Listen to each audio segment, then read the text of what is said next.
ডিগবৈত দুদিনীয়াকৈ পদধনী যুৱ মহোৎসৱত গৌৰৱ গগৈ লোকসভাৰ বিৰোধী দলৰ উপদলপতি তথা যোৰহাট লোকসভা সমষ্টিৰ সাংসদ গৌৰৱ গগৈয়ে বিভিন্ন কাৰ্যসূচী লৈ ডিগবৈত উপস্থিত থাকে।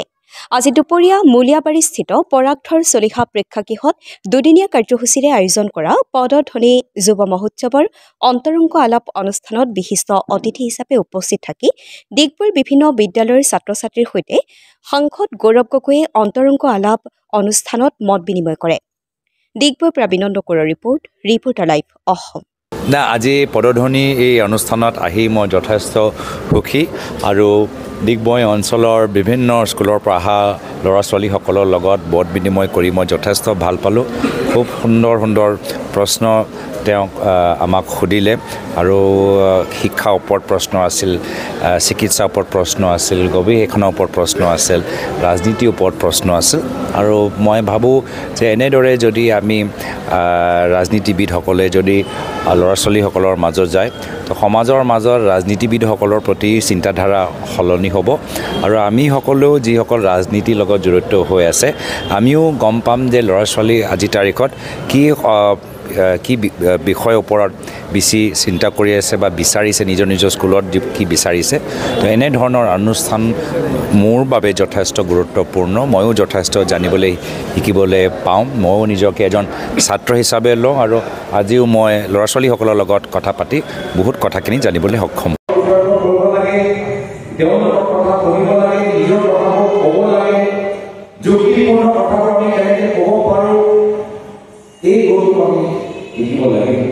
যদি কোনোবা এনেকুৱা কিছু কথা কৈছে সেই কথা আমি শুনি ভাল পোৱা নাই তাৰ কাৰণে আমি সেইজনৰ লগত আমি কথাই নাপাতো, সেইটো হ'লে নহ'ব।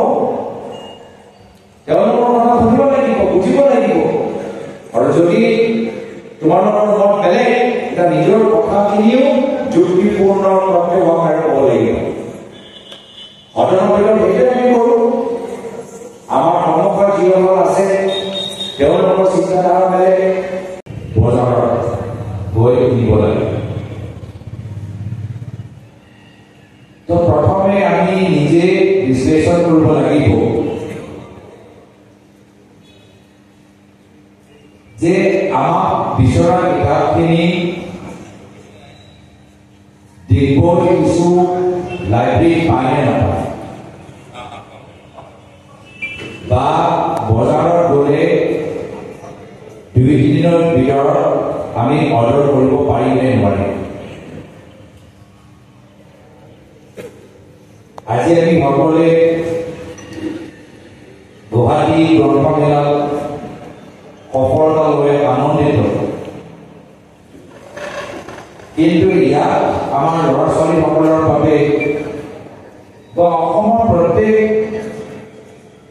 টাউন মিউনিচিপালিটিৰ বাবে আমাক চিন্তা কৰিব লাগিব যে আমাৰ ভাল কিতাপ থকা লাইব্ৰেৰী বা বুকশ্বপ আছে নে নাই।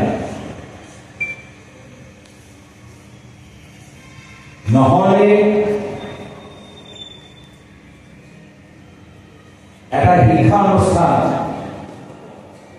এই ক্ষেত্ৰত নেতৃত্ব ল'ব পাৰে নে নোৱাৰে। Reporter live.